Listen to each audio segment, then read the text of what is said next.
64K Retro Gaming Goodness.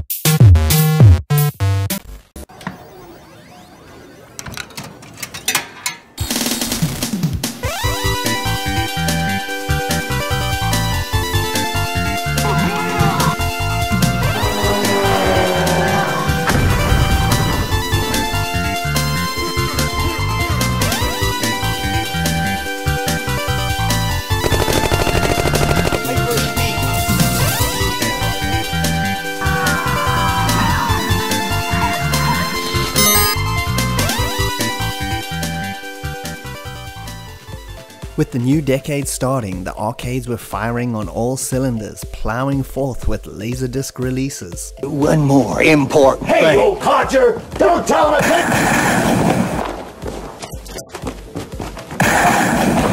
The birth of the Neo Geo arcade cabinet, and the heavy hitters continuing their dominance over all their rivals. On the movie front, we got Die Hard 2, a movie whose plot revolves around John McClane again getting into another elaborate terrorist plot. I put logic aside and went for the ride. I mean, they couldn't possibly do this again, I thought. Story of my life. Musically, the infectious sounds of Wilson Phillips invaded the airwaves. So much so that my Iron Maiden cranking neighbor started playing Hold On from his balcony at max ghetto blasting sound every afternoon. Such is the power of early 90s pop. And on the TV front, we got The Flash, the original 1990 version, which gave us Mark Hamill as one of the most demented bad guys, the Trickster, in all his wacky glory.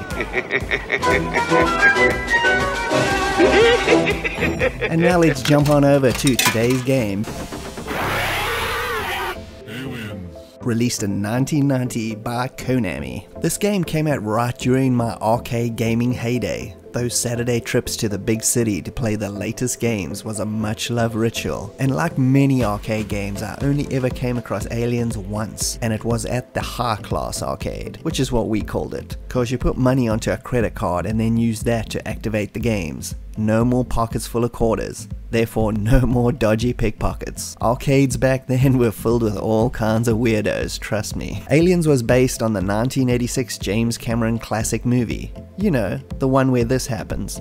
That's it, man. Game over, man. It's game over. The game was a side-scrolling run-and-gun game, broken up with occasional on-rail shooting segments and massive boss fights everywhere. You had the choice of two characters, either Ripley or Hicks, the main characters from the movie, although Hicks was only available as player 2, or play together in the 2-player mode. The game had levels and areas from the movie, but also expands on everything from locations to new hybrids of aliens not seen in any of the films. As an avid Aliens fan, this was a massive treat of a game to come across, with its large, bold, pixelated graphics and smooth scrolling action. It really captured the style of the movie's most intense action sequences really well. Of course, your character has access to a whole range of awesome weaponry, from the standard pulse rifle to triple shot lasers and triple shot rocket launchers. And you even got to use the power loader forklift for some good old alien bashing action.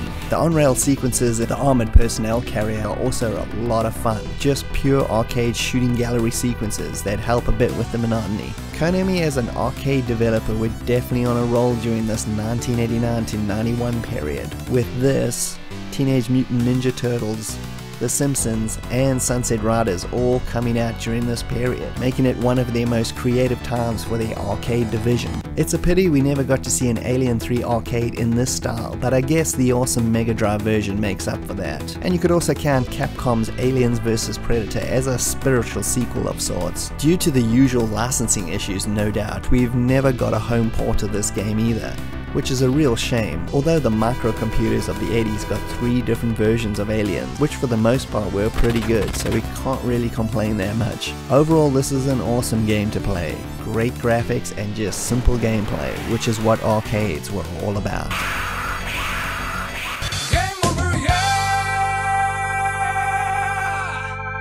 And thanks for joining me, Bastish B at 64K. If you can like and subscribe, that would be greatly appreciated, and I'll see you next time. Cheers.